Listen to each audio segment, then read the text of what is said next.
Genesis chapter 36 to 40 Tagalog Bible reading. Genesis 36, 1. Ito nga ang mga lahi ni Esau, na siyang Edom. 2.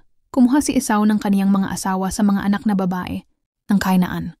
Si Ada na anak ni Elon na Heteo, at si Aholibama na anak ni Ana, na anak ni Sibeon na Heveo. 3. At si Basimat na anak ni Ismael na kapatid ni Nabayoth.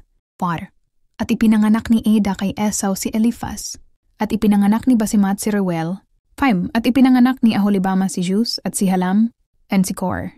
Ito ang mga anak ni Esau na ipinanganak sa kanya sa lupain ng Canaan. 6. At kinuha ni Esau ang kaniyang mga asawa, at ang kaniyang mga anak na lalaki at babae, at ang lahat ng tao sa kaniyang bahay, at ang kaniyang mga hayop, at ang lahat ng kaniyang mga hayop sa parang, at lahat ng kaniyang kayamanan na kaniyang tinipon sa lupain ng Canaan, at napasa ibang lupain si Esau mula kay Jacob na kaniyang kapatid. 7. Sapagkat ang kanilang tinatangkilik ay napakarami na hindi makapanirahang magkasama, at hindi maisaysay ng lupain ng kanilang pamumayanin, ang kanila dahil sa kanilang mga hayop.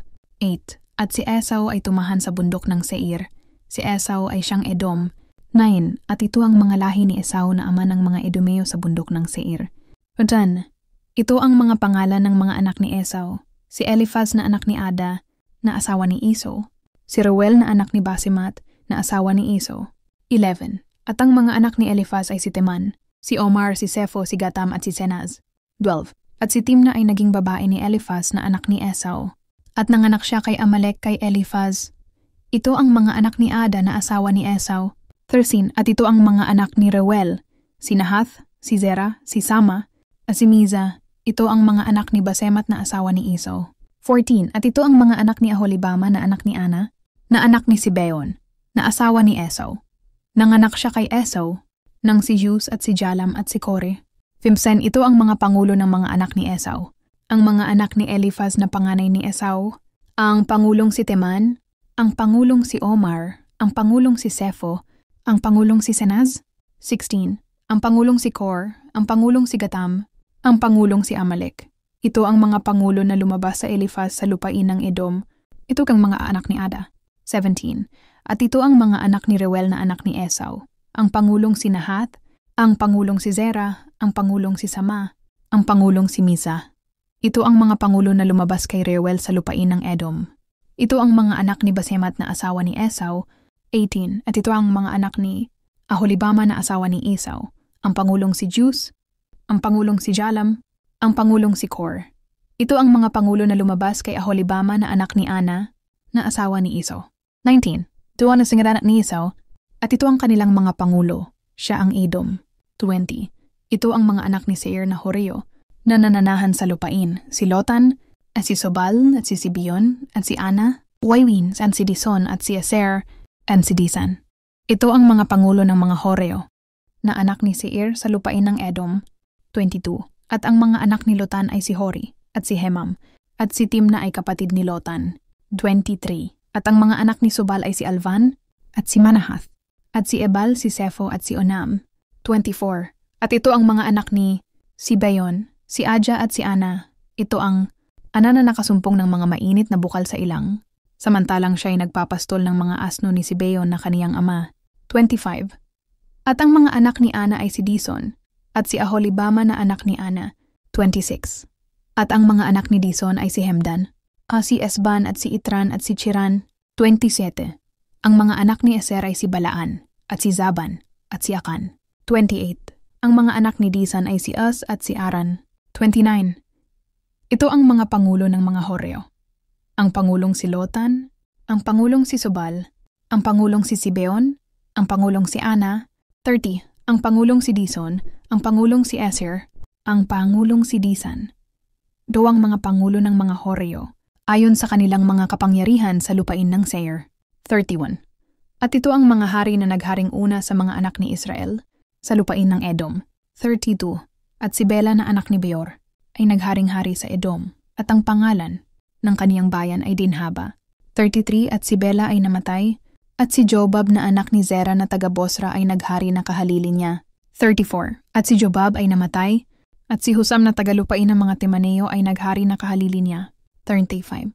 At si Husam ay namatay, at si Hadad na anak ni Bedad na siyang lumupig kay Madian sa parang ng Moab, ay naghari na kahalili niya. At ang pangalan ng kaniyang bayan ay Avith. 36. At si Hadad ay namatay, at si Samla na taga Masreka ay naghari na kahalili niya. 37. At si Samla ay namatay, at si Saul na taga Rehobot sa ilog ay naghari na kahalili niya. 38. At si Saul ay namatay, at si Baalhanan na anak ni Akbor ay naghari na kahalili niya. 39. At si Baalhanan na anak ni Akbor ay namatay, at si Hadar ay naghari na kahalili niya. At ang pangalan ng kaniyang bayan ay Pau, at ang pangalan ng kaniyang asawa ay Mehetabel, anak ni Matred, na anak ni Mezaab. 40. Anito ng mga bayang ng mga pangulo ni Esau, ayon sa kanilang mga angkan, ayon sa kanilang mga dako, ayon sa kanilang mga pangalan, ang pangulong si Timna, ang pangulong si Alva, ang pangulong si Jetet. 41. Ang pangulong si Aholibama, ang pangulong si Ela, ang pangulong si Pinon. 42. Ang pangulong si Senas, ang pangulong si Teman, ang pangulong si Mibzar. 43. Ang pangulong si Magdiel, ang pangulong si Iram. Ito ang mga pangulo ni Edom, ayon sa kanilang mga tahanan, sa lupain ng kanilang pag-aari. Si Esau nga ang ama ng mga Edomeo. Genesis 37. 1. At si Jacob ay tumahan sa lupain na kinatiwalaan ng kaniyang ama, sa lupain ng Canaan. 2. Ito ang mga lahi ni Jacob. Si Jose, na 17 taon, ay nagpapastol ng kawan na kasama ng kaniyang mga kapatid, at siya ay batang kasama ng mga anak ni Bilha at ni Zilpa, na mga asawa ng kaniyang ama, at dinala ni Jose sa kanilang ama ang masamang balita tungkol sa kanila. 3. Minahal nga ni Israel si Jose ng higit sa lahat niyang mga anak, sapagkat siya ang anak ng kaniyang katandaan, at siya ay gumawa ng isang damit na mahaba ang manggas.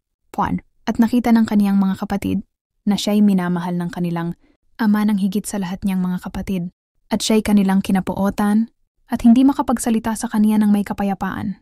Sheb. Si Jose nga ay nanaginip ng isang panaginip, at isinaysay sa kaniyang mga kapatid, at lalo siyang kinapuotan.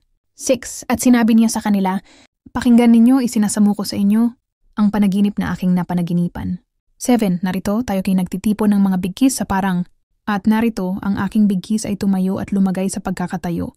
Ito narrate on the evening do bigki earstags tayo sa palibot, at nagsiyo ko sa aking bigkis. Tan ko down. At sinabi ng kaniyang mga kapatid sa kaniya, maghahari ka ba sa amin? O tunay na magpupuno ka sa amin? At lalo pa siyang kinapuotan dahil sa kaniyang mga panaginip, at dahil sa kaniyang mga salita. 9. At nanaginip uli siya ng ibang panaginip, at isinaysay sa kaniyang mga kapatid, at sinabi narito na naginip akong muli, at narito ang araw at ang buwan at 11 bituin ay nagsisiyukod sa akin. Hokshen, at isinaysay niya ito sa kaniyang ama at sa kaniyang mga kapatid. At sinaway siya ng kaniyang ama at sinabi sa kaniya, anong panaginip itong iyong napanaginipan? Tayo bagay paroroon, ako at ang iyong ina at ang iyong mga kapatid, upang magsyukod sa harap mo sa lupa?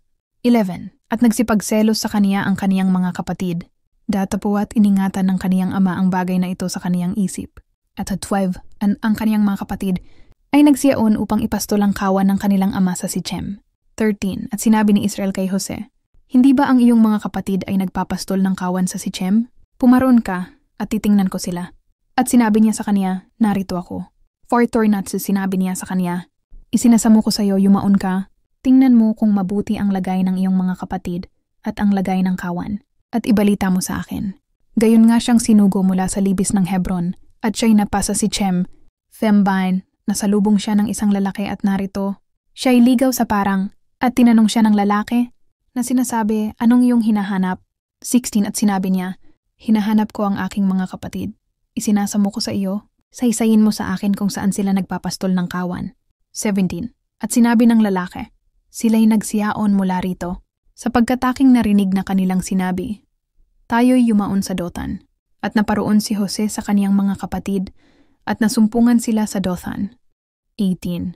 At nang siya'y makita nila sa malayo pa, bago siya lumapit sa kanila, ay nagsanggunian sila laban sa kaniya upang siya'y patayin.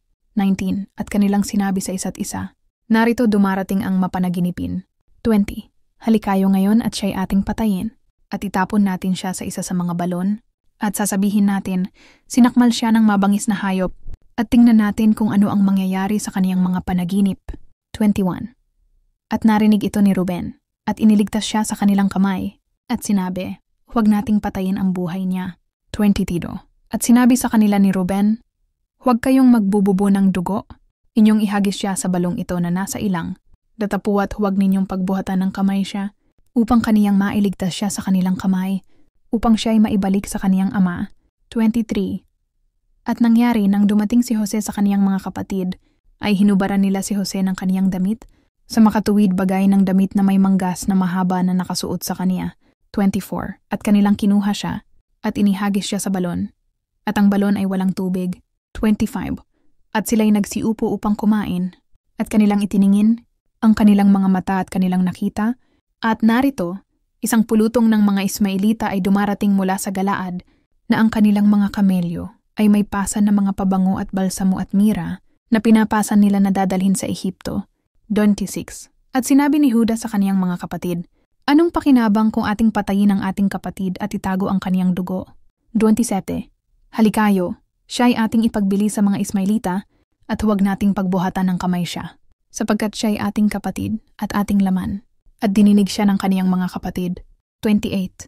At sa pagdaraan ng mga mangangalakal na Madyanita, ay iniyahon nila at isinampa si Jose sa labas ng balon, at ipinagbili si Jose sa mga Ismaelita ng 20 putol na pilak, at dinala nila si Jose sa Ehipto. 29. At bumalik si Ruben sa balon, at nardo si Jose ay wala sa balon, at hinapak niya ang kaniyang mga damit. 30. At siya'y bumalik sa kaniyang mga kapatid, at sinabi, "Wala na ang bata, at sakosan ako paroron." 31. At kinuha nila ang damit ni Jose, at pumatay sila ng isang lalaking kambing, at kanilang isinawsaw ang damit sa dugo. 32. At kanilang ipinadala ang damit na may manggas na mahaba, at kanilang dinala sa kanilang ama, at sinabi, "Aming nasumpungan ito. Tingnan mo ngayon kung ito ang damit ng iyong anak o hindi." 33. At kaniyang nakilala, at kaniyang sinabi, "Ito ang damit ng aking anak." Sinakmal siya ng mabangis na hayop. Walang pagsalang si Jose ay nilapa. 34. At hinapak ni Jacob ang kaniyang mga damit, at nagsuot ng magaspang na kayong balat sa kaniyang mga balakang, at nanangis sa kaniyang anak na maraming araw. 35. At nagsitindig ang lahat niyang anak na lalaki at babae, upang aliwin siya, ngunit ayaw niyang maaliw. At kaniyang sinabi, "Ako'y bababang tumatangi sa aking anak sa Sheol." At tinangisan siya ng kaniyang ama. 36. At ipinagbili siya ng mga Madyanita sa Ehipto kay Potiphar, isang bating ng Faraon, kapitan ng bantay. Genesis 38. 1. At nangyari ng panahong yaon, na si Huda ay lumisan sa kaniyang mga kapatid, at napa sa isang Adulamita, na ang pangalan ay Hira. 2. At nakita roon ni Huda ang anak na babae ng isang Kananeo, na ang pangalan ay Sua, at kaniyang kinuha at sumiping sa kaniya. 3. At siya ay naglihi at nanganak ng isang lalaki, at tinawag ang kaniyang pangalan na Er. 4. At siya ay naglihi uli, at nanganak ng isang lalaki, at tinawag ang kaniyang pangalan na Unan. 5. At siya ay naglihi pa uli, at nanganak ng isang lalaki, at tinawag ang kaniyang pangalan na Sela, at siya ay nasa Chezib ng ito'y kaniyang ipanganak. 6. At kumuha si Huda ng asawa para kay Er na kaniyang panganay, at ang pangalan ng babae ay Tamar. 7. At si Er na panganay ni Huda ay masama sa paningin ng Panginoon, at siya'y pinatay ng Panginoon. Oit dati sinabi ni Huda kay Onan, "Sumiping ka sa asawa ng iyong kapatid, at iyong pakibuan siya, at ibangon mo ang binhi ng iyong kapatid." 9. At nalalaman ni Onan na hindi kaniyang magiging kanya ang binhi, at nangyari, nang siya'y sumiping sa asawa ng kaniyang kapatid, ay pinabayaan niya ang binhi sa lupa, upang huwag niyang bigyang binhi ang kaniyang kapatid. 10. At ang ginawa niya ay masama sa paningin ng Panginoon, kaya't siya'y pinatay rin naman. 11. Nang magkagayoy sinabi ni Huda kay Tamar na kaniyang manugang, "Umupo ka bilang isang babaeng bao sa bahay ng iyong ama, hanggang sa lumaki si Sela na aking anak." Sapagkat sinabi niya, baka mamatay rin siya na gaya ng kaniyang mga kapatid, at si Tamar ay yumaon at tumahan sa bahay ng kaniyang ama.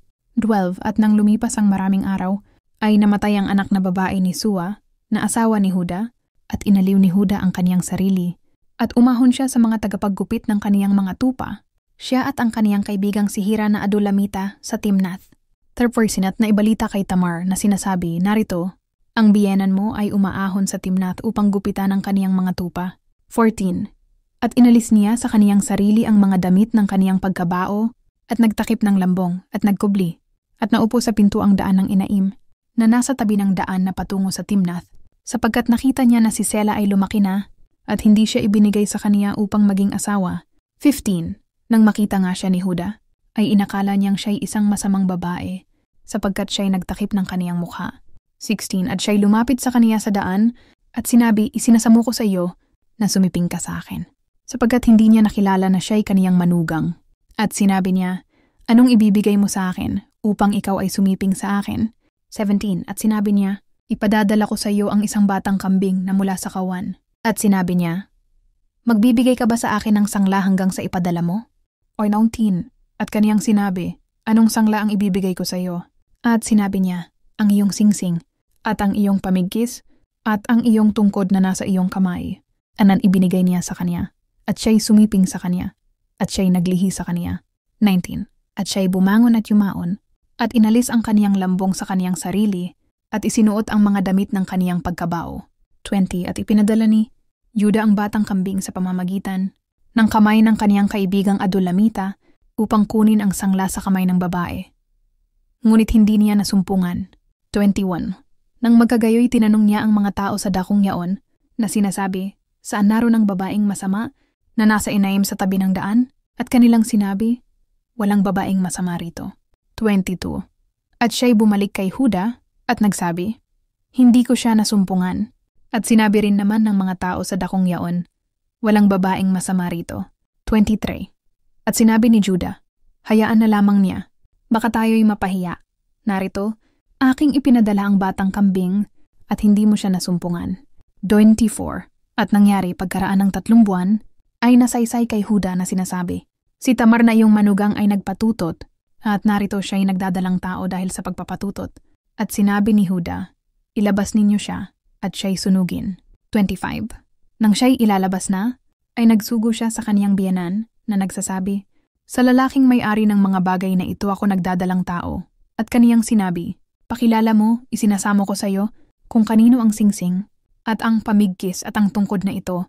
26. At nakilala ni Huda at sinabi, siya'y lalong matuwid kaysa akin, sapagkat hindi ko ibinigay sa kaniya si Sela na aking anak at hindi na muling sumiping sa kaniya. 27. At nangyari, sa panahon ng kaniyang panganganak ay narito, may kambal sa kaniyang sinapupunan. 28. At nangyari nang siya'y manganak na inilabas ng isa ang kamay at kinuha ng hilot at tinalian ng isang pulang sinulid ang kaniyang kamay na sinasabi, ito ang unang lumabas. 29. At nangyari nang bawiin niya ang kaniyang kamay na narito lumabas ang kaniyang kapatid at sinabi niya, bakit ka sumira ng daan? Kaya't pinanganlan ang kaniyang pangalan na Perez. 30. At pagkatapos ay lumabas ang kaniyang kapatid na may pulang sinulid sa kaniyang kamay at pinanganlan ang kaniyang pangalan na Zera. Genesis 39:1. At dinala si Jose sa Ehipto at si Potiphar isang bating ni Faraon, kapitan ng bantay, isang Ehipsyo, ay binili siya sa kamay ng mga Ismaelita na siyang nagdala sa kaniya doon. Notong, at ang Panginoon ay sumasa kay Jose at siya'y naging mapalad na lalaki. At siya'y nasa bahay ng kaniyang Panginoon na Ehipsyo. 3. At nakita ng kaniyang Panginoon na ang Panginoon ay sumasa kaniya at ang Panginoon ay pinagiginhawa ang lahat ng kaniyang ginagawa sa kaniyang kamay. 4. At si Jose ay nakasumpong ng biyaya sa kaniyang paningin at siya'y pinaglilingkuran niya. At siya'y ginawang tagapamahala sa kaniyang bahay at lahat ng kaniyang tinatangkilik ay inilagay sa kaniyang kamay. 5. At nangyari mula nang siya'y ihalal niyang tagapamahala sa kaniyang bahay at sa lahat niyang tinatangkilik na pinagpala ng Panginoon ang bahay ng Ehipsyo dahil kay Jose at ang pagpapala ng Panginoon ay nasa lahat ng tinatangkilik niya sa bahay at sa bukid. 6. At ipinagkatiwala niya ang lahat ng tinatangkilik niya sa kamay ni Jose at hindi niya nalalaman kung anong mayroon siya liban sa tinapay na kaniyang kinakain. At si Jose ay may magandang anyo at mabuting mukha. 7. At nangyari pagkatapos ng mga bagay na ito na inikutan siya ng tingin ng asawa ng kaniyang Panginoon at sinabi, sumiping ka sa akin. 8. Datapuat siya'y tumanggi at sinabi sa asawa ng kaniyang Panginoon, narito, ang aking Panginoon ay hindi nalalaman kung anong nasa bahay sa akin at ipinagkatiwala ang lahat niyang tinatangkilik sa aking kamay. 9. Walang sino man sa bahay na ito na higit sa akin, ni hindi niya ipinagkait sa akin ng anuman kundi ikaw, sapagkat ikaw ay kaniyang asawa. Paano ngang magagawa ko ang ganitong kasamaan at magkasala laban sa Diyos? 10. At nangyari na siya'y nagsasalita kay Jose araw-araw na hindi niya dininig na mahiga sa kaniya, ni makisama sa kaniya. 11. At nangyari ng isang araw na siya ay pumasok sa bahay upang gawin ang kaniyang gawain at wala kahit isa sa mga tao sa bahay. 12. Na siya ay hinawakan niya sa kaniyang kasuutan na sinasabi, "Sumiping ka sa akin." At kaniyang iniwan ang kaniyang kasuutan sa kamay niya at tumakas at lumabas.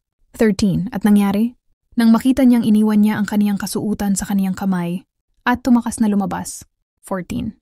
Ay tinawag niya ang mga tao sa bahay at sinabi sa kanila, "Tingnan ninyo. Dinala niya rito sa atin ang isang Hebreo upang tayo'y tuyain. Siya'y pumasok sa akin upang sumiping sa akin. At ako'y nagsisigaw ng malakas." 15. At nang marinig niya na itinaas ko ang aking tinig at nagsisigaw, iniwan niya ang kaniyang kasuutan sa akin at tumakas at lumabas. 16. At kaniyang inilapag ang kaniyang kasuutan sa tabi niya hanggang sa dumating ang kaniyang Panginoon sa kaniyang bahay. 17. At sinalita niya sa kaniya ang ayon sa mga salitang ito na sinasabi, "Ang alilang Hebreo na iyong dinala sa atin ay pumasok sa akin upang tuyain ako." 19. At nang itaas ko ang aking tinig at nagsisigaw, ay iniwan niya ang kaniyang kasuutan sa akin at tumakas at lumabas. 19. At nangyari, nang marinig ng kaniyang Panginoon ang mga salita ng kaniyang asawa na kaniyang sinalita sa kaniya, na sinasabi, "Ayon sa mga salitang ito ay ginawa sa akin ng iyong lingkod," ang kaniyang galit ay nag-alab. 20. At kinuha ng Panginoon ni Jose siya at inilagay siya sa bilangguan, sa dakong pinagkukulong sa mga bilanggo ng hari. At siya'y natira roon sa bilangguan. 21. Ngunit ang Panginoon ay sumasa kay Jose at binigyan siya ng kagandahang loob at ipinagkaloob niya ang biyaya sa paningin ng pinuno ng bilangguan. 22. At ipinagkatiwala ng pinuno ng bilangguan kay Jose ang lahat ng bilanggo na nasa bilangguan at anumang ginagawa roon ay siya ang gumagawa. Siyang pinuno ng bilangguan ay hindi pinakialaman ang anumang bagay na nasa kamay ni Jose, sapagkat ang Panginoon ay sumasa kaniya at anumang kaniyang ginagawa ay pinapagiginhawa ng Panginoon. Genesis 40:1. At nangyari pagkatapos ng mga bagay na ito, na ang katiwala ng alak ng hari ng Ehipto at ang tagapagluto ay nangagkasala sa kanilang Panginoon na hari sa Ehipto. At si Faraon ay nagalit sa dalawang tagapagsilbi niya, sa punong katiwala ng alak at sa punong panadero. 3. At inilagay niya sila sa gwardyang bahay sa bahay ng punong kawal, sa bilangguan sa dakong pinagkakabilanggo kay Jose. 4. At ipinagkatiwala ng punong kawal sila kay Jose at kaniyang pinaglingkuran sila. At sila'y natirang maraming araw sa bilangguan. 5. At silang dalawa ay nanaginip ng panaginip, bawat isa'y ang kaniyang sariling panaginip sa gabing yaon, bawat isa'y ayon sa kahulugan ng kaniyang panaginip, ang katiwala ng alak at ang panadero na hari sa Ehipto na nangabibilanggo sa gwardyang bahay. 6. At si Jose ay naparoon sa kanila sa kinaumagahan at sila'y kaniyang tiningnan at narito sila'y mapanglaw. Thus, at tinanong niya ang mga tagapagsilbi ni Faraon na kasama niya sa gwardyang bahay na sinasabi, "Bakit kayo'y malulumbay ngayon?" 8. At sinabi nila sa kaniya, "Kami ay nanaginip ng isang panaginip at walang makapagpaliwanag." At sinabi sa kanila ni Jose, "Hindi baga sa Diyos nanggagaling ang mga paliwanag? Isaysay ninyo nga sa akin." Next, at isinaysay ng punong katiwala ng alak ang kaniyang panaginip kay Jose at sinabi sa kanya, "Sa aking panaginip, narito, may isang puno ng ubas sa aking harapan. 10. At sa puno ng ubas ay may 3 sanga. At sa pagkausbong nito ay namulaklak at ang mga kumpol nito ay nangagpahinog ng mga ubas. 11. At ang saro ni Faraon ay nasa aking kamay. At kinuha ko ang mga ubas at pinisa ko ang mga yaon sa saro ni Faraon at ibinigay ko ang saro sa kamay ni Faraon." 12. At sinabi ni Jose sa kanya, "Ito ang kahulugan. Ang 3 sanga ay 3 araw. Taripapartin, sa loob ng 3 araw ay ibabangon ka ni Faraon at isasauli ka sa iyong katungkulan. At ibibigay mo ang saro ni Faraon sa kaniyang kamay, gaya ng dati nang ikaw ay kaniyang katiwala ng alak." 14. Ngunit alalahanin mo ako pagka ikaw ay may kaginhawahan na at isamu mo ako sa Faraon at ilabas mo ako sa bahay na ito. 15. Sapagkat ako'y ninakaw mula sa lupain ng mga Hebreo at dito man ay hindi. Ako gumawa ng anuman upang ilagay nila ako sa bilangguan. 16. Nang makita ng punong panadero na maganda ang pagpapaliwanag, ay sinabi niya kay Jose, "Ako man ay nanaginip at narito, may 3 bakol ng puting tinapay sa ibabaw ng aking ulo." 17. At sa kataas-taasang bakol ay may sari-saring pagkain para kay Faraon, mga pagkain na gawa ng magtitinapay. At kinakain ng mga ibon mula sa bakol na nasa ibabaw ng aking ulo. 18. At si Jose ay sumagot at nagsabi, "Ito ang kahulugan, ang 3 bakol ay 3 araw. 19 Sa loob ng 3 araw ay itataas ni Faraon ang iyong ulo mula sa iyo, at ibibitin ka sa isang punong kahoy, at kakanin ng mga ibon ang iyong laman mula sa iyo. 20 At nangyari ng 3 araw, nakaarawan ng kapanganakan ni Faraon, na siya'y gumawa ng isang piging sa lahat ng kaniyang lingkod, at ibinangon niya ang ulo ng punong katiwala ng alak, at ang ulo ng punong panadero sa gitna ng kaniyang mga lingkod. 21 At ibinalik niya ang punong katiwala ng alak sa kaniyang katungkulan, at ibinigay ang saro sa kamay ni Faraon. 22 Datapo at ibinitin ang punong panadero, gaya ng pagpapaliwanag ni Jose sa kanila. 23 Gayon may hindi inalaala ng punong katiwala ng alak si Jose, kundi kaniyang nilimot siya,